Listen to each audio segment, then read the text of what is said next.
আমাদের শিক্ষকরা সিটি কলেজের আব্দুল নুর রাফির মৃত্যুতে যেহেতু সংহতি জানিয়েছেন, আমরা এই সায়েন্স ল্যাবের মোড় ছাড়বো না।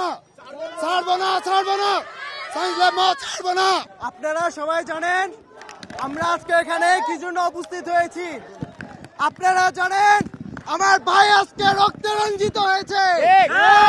আমরা যে 9 দফা দিয়েছি, 9 দফার 1 দফা যদি না কমপ্লিট হয়, আমরা এই রাজপথ ছেড়ে যাব না।